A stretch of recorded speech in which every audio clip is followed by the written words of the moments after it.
A young man, Brian Morgan, is facing accusations of negligence after helping a woman who fell down the stairs. The incident, which was caught on security cameras, shows 28-year-old Lauren Mitchell missing a step while going down the stairs, causing her to start falling forward. Just before her head was about to hit the stairs, Brian reached out and prevented further injury. At the time, there was no argument, but 2 days later, Lauren filed a lawsuit claiming that Brian's sudden appearance at the top of the stairs startled her, causing her to lose her balance and fall. She alleges that she now suffers from multiple bruises and emotional distress and is seeking $250,000 for medical bills and pain and suffering. A man barely alive. We can rebuild him. We have the technology.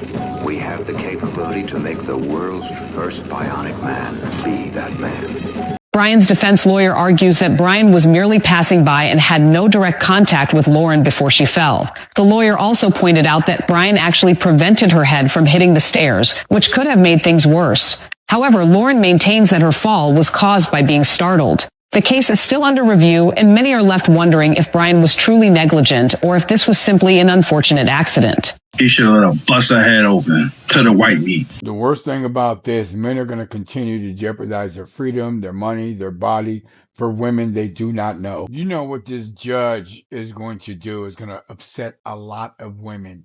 This man is a lifeguard, and she took him to court. See what happens. He saved her life from drowning, but she wasn't grateful. Now she's suing him for $300,000 because he touched her without consent. Your Honor, I am representing myself today. The defendant physically handled me without any authorization or my consent. This unwanted contact was highly invasive and has caused significant emotional trauma to my personal dignity. Noble intentions do not justify unauthorized contact. I am seeking $300,000 for this invasive battery. My bodily autonomy is a fundamental right that was violated. Your Honor, I've worked as a lifeguard for 2 years. I saw her drowning and she wasn't moving. I didn't think about rules. I just wanted to save her life. I performed life-saving measures until the paramedics arrived. It is shocking to be standing here defending my actions after refusing to let a fellow human being die. This court is frankly stunned that you would sue the very person who saved your life. A lifeguard's job is to prevent death, not to ask for a signed contract while you are drowning. This court will not tolerate lawsuits against those who save lives. I am ordering you to pay $10,000 in sanctions, and this case is dismissed with prejudice. I get it, though, especially from the generation I came from. You were raised when you were younger to be that Captain Save-Us lore or that knight in shining armor. Now, this one's a little different. This is woman on woman here. This lady gave a kidney, had surgery to her boss, then her boss fired her sometime later for staying at home because she was still sick from the surgery. Imagine giving up a kidney to help save your boss's life and then getting fired. A woman on New York's Long Island says it happened to her. Jim Axelrod reports she is now taking on her former employer. Jim, good morning. Good morning, Charlie and Erica. A 47-year-old divorced mother of two named Debbie Stevens is headed to court. Now, if her case goes to trial, and if a jury ends up seeing things her way, it's going to make any complaints anyone might have about his or her boss seem like nothing in comparison. Aside from being, hurt, I felt ashamed. Last August, according to papers filed with the New York State Division of Human Rights, Stevens was working as an assistant to an executive at the Atlantic Automotive Group, which operates car dealerships on Long Island. Her boss, Jacqueline Bruscia, needed a new kidney. Debbie offered to help in an uncommonly generous way. She became a link in a multiple patient kidney chain, which resulted in a kidney for her boss. Some of you people need to stop believing when companies start saying, oh, we're a family. They're not your family. It's a job. They pay you to come. You come because they pay you. What is wrong with some people? I was donated on her behalf so that she could get another one. She could get a good one that matched her perfectly. To be part of that, you're going to get one, you have to give one. Correct. According to Stevens, the only thanks she got from her boss came in an email. Thanks more than I can ever say. No face-to-face visit? What was I going to do? Say, oh, how come you haven't said thank you? Stevens returned to work 4 weeks later, even before Bruscia. 3 days after coming back, Stevens didn't feel well. No sooner walked in the door of my house and the phone rang and it was her saying, what are you doing? Why are you home? And I'm like, well, Jackie, I don't feel well. And she's like, well, you just can't come and go as you please. You know, people are going to think you're getting special treatment. Stevens had complications from the surgery, she says, like nerve damage in her leg. But, says Stevens, the yelling didn't stop. She told me that it sounded like a personal problem and she wasn't interested. And I said, well, it's a personal problem because I had surgery, because I had a kidney removed. She said, oh, are you throwing this up in my face? When she hired a lawyer, Stevens was given a different job at another dealership 50 miles away before being fired. When you get fired, what reason did they give? They just told me that I wasn't working up to their standard, that I was making mistakes. Somebody, some reader or some viewer, is going to read this story and say, wait a minute, this just doesn't add up. Well, it doesn't. And if I didn't live through it myself, Most of us know the mistake you made, but learning lessons isn't for everyone. I probably would have a hard time believing it also.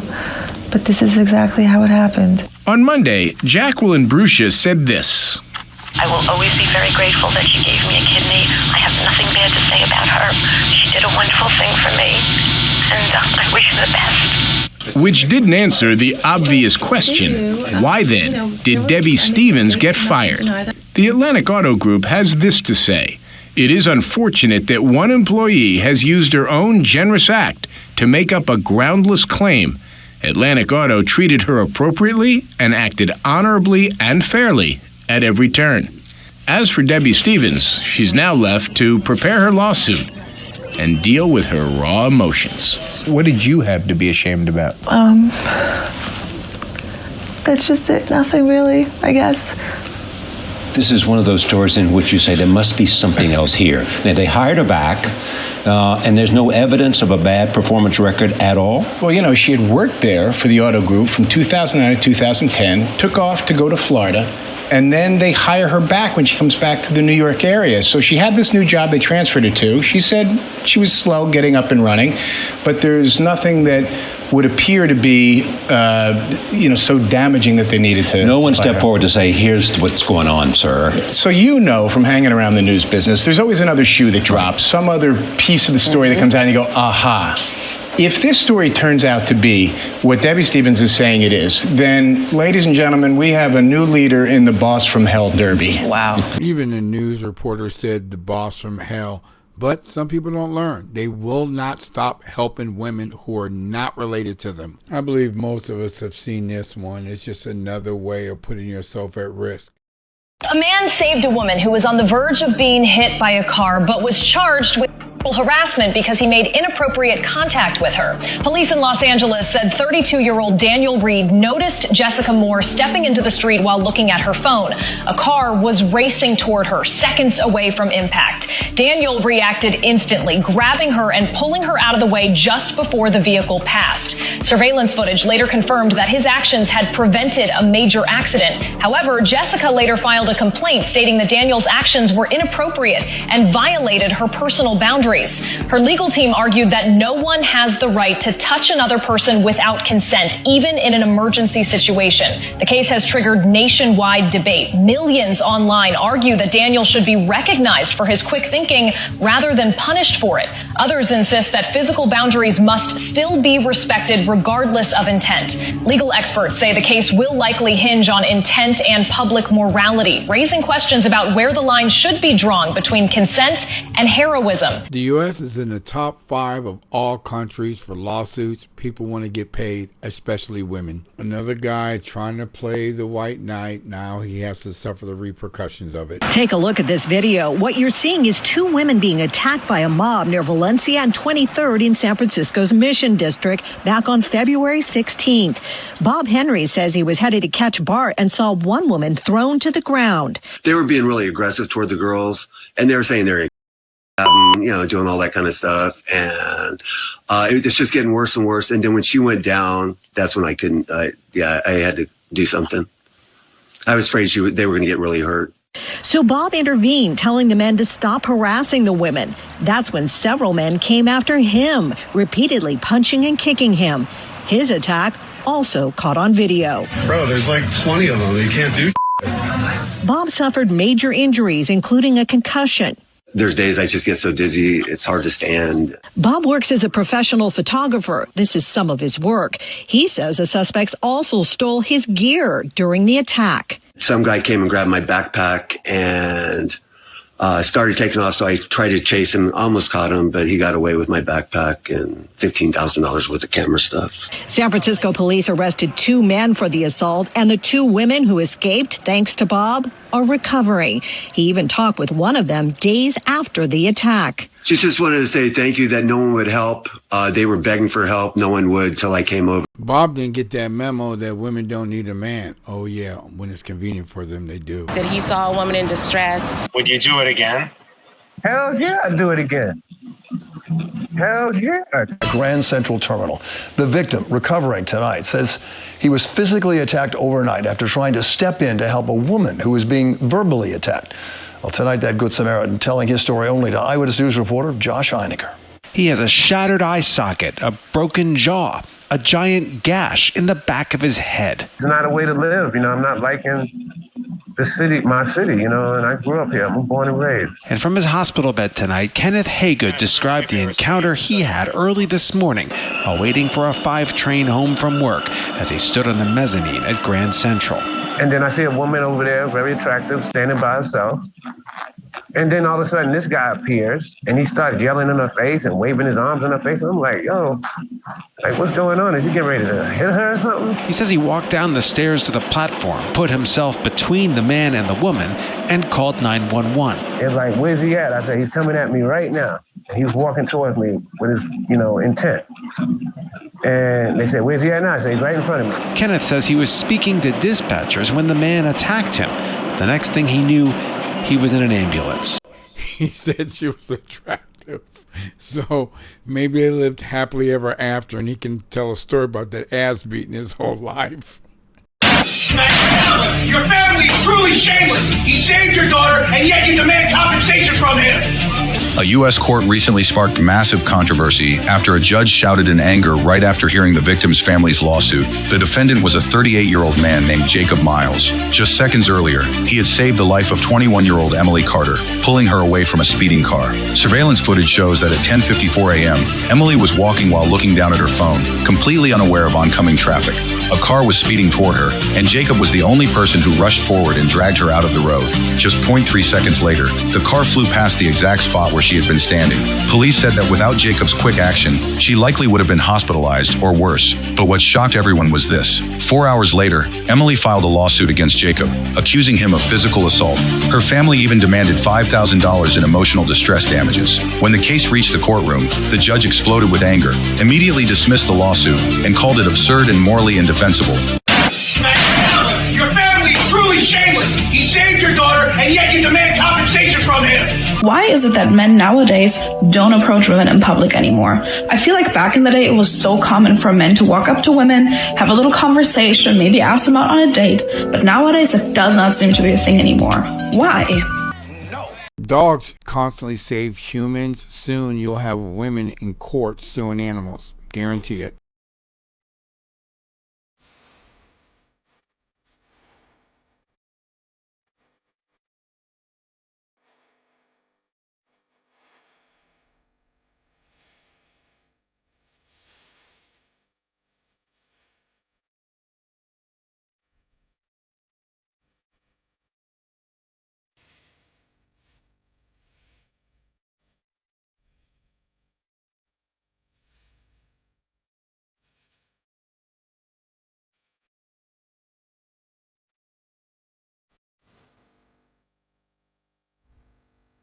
Would you cheat for $1,000?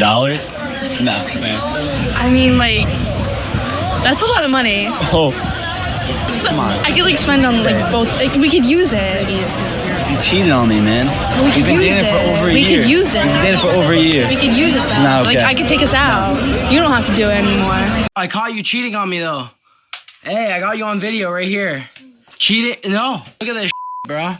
Straight up caught you cheating on me, bro. Look at this Chill. What do you mean? I caught you cheating on me. Hey, chill. What? What do you got to say? What do you got to say? What do you got to say? Chill. You've been cheating on me this whole time. Bro, I got this whole thing on video. I cannot wait to show this.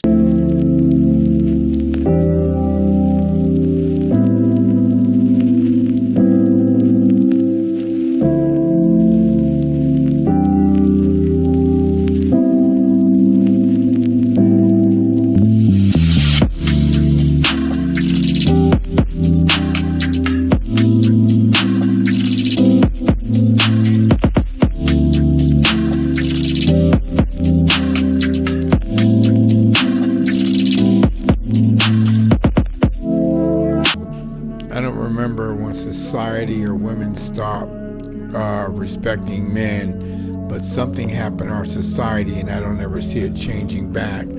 I don't know if this is because of feminism or just sheer women not knowing their roles, because men always know what their role is and it's getting bad. This is something different now. I know the current generation has always criticized the younger generation, but this is something different. This is something we haven't seen before.